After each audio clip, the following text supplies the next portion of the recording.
Every leader has to be assertive when he is leading an organization or when he is leading a project. Hence, he has to master the art of being assertive. Unless he is assertive, his command cannot be implemented.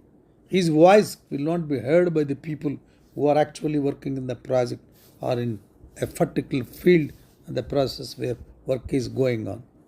So, the art of being assertive is a very important quality of a leader who leads a project or a company or an organization. Overly assertive bosses can be seen as bullying and overhearing. Once again, I will read this. This is very important. Overly assertive bosses can be seen as bullying and overbearing. But bosses who tend to hold back must be considered wimps.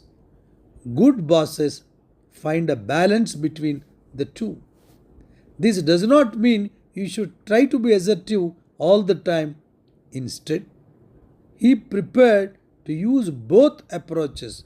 The different situations your team members may need you to challenge them to accomplish a particularly goal, tough goal, or you may need to be more passive to let them set up.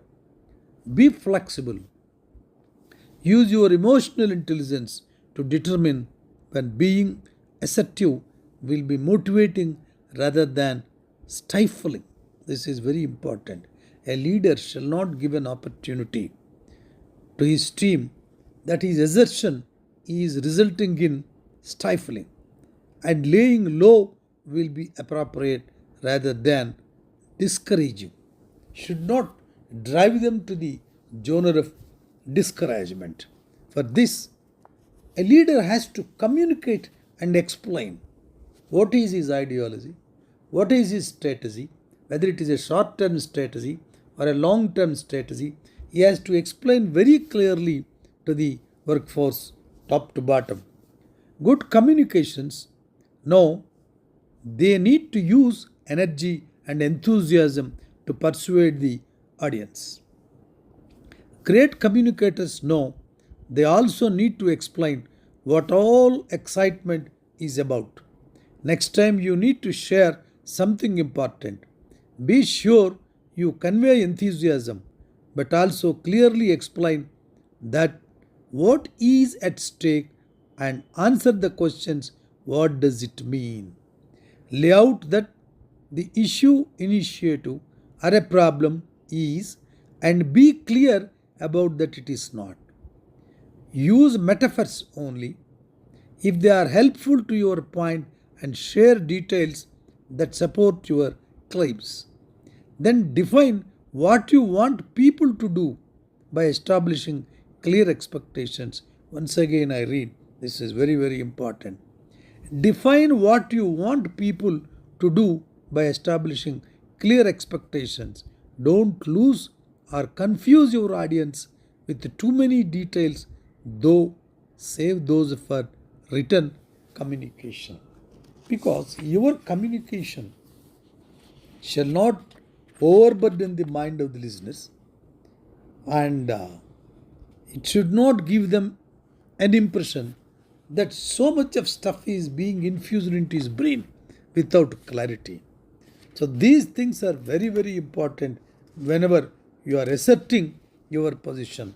In asserting the position, one should be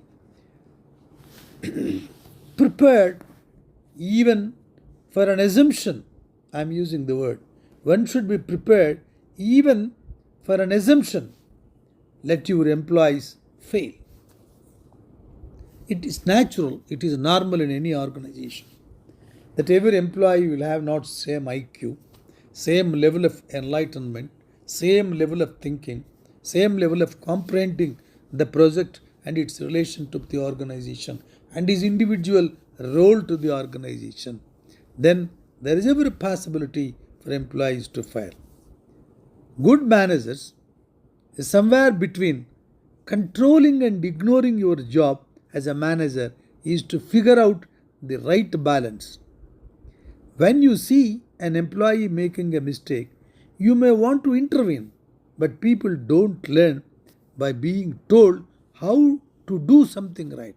Stop yourself from interfering. Let your employees make their mistake and then help them to adjust to get the right the next time. Of course, you do need assess the risk and the consequences of the failure. If if the worker or a management is going to commit such a big failure, you cannot stop. You have to instantly interfere into it and save the cost to the corporation. That becomes a primary duty of a leader or an organization, of a CEO or XYZ. The consequences of the failure cannot be taken so easy, but still, if it is a minor one, if it is a smaller one, allow them to do. Then tell your employee is about the present a flawed report, how he has prepared, where he has committed a flaw. Then he will try to understand, then it will not be recurred. That recurrence of that occurrence can be controlled.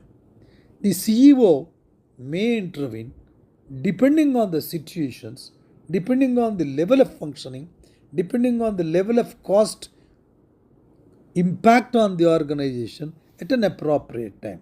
If he normally interferes as a routine procedure, that employees will maybe continuing to fail because they will be under that impression anyhow whatever mistake will happen, the CEO will come and recoup it, CEO will come and rectify it.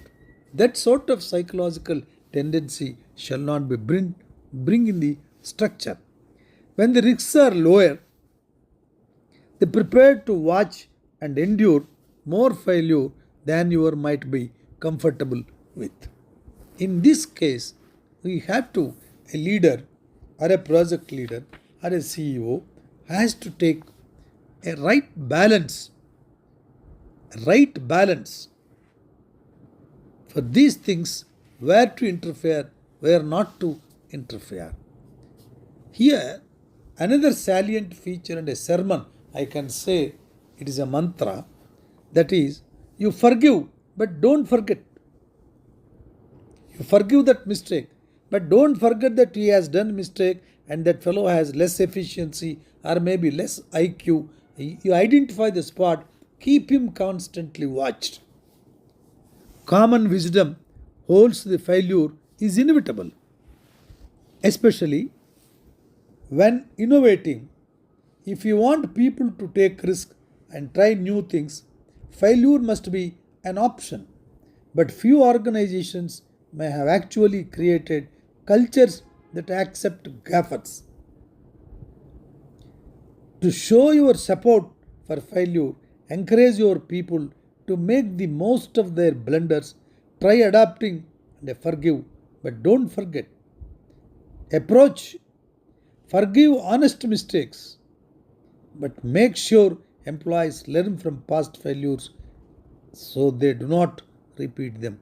I repeat these sentences because they communicate quite a lot. Forgive honest mistakes, but make sure employees learn from past failures as they do not repeat them. Have your employees learn how the management is treating their failures and their successes. When the success is celebrated, a mistake is also has to be discussed with the employee in his group, in his team, how this has happened. Genesis of mistake has to be explained. This is the persuasiveness, this is the perseverance. A head, a big organization, or a small person in a small project, they should have this common feature, this common salient feature of psychologically managing the group. Thank you, one and all.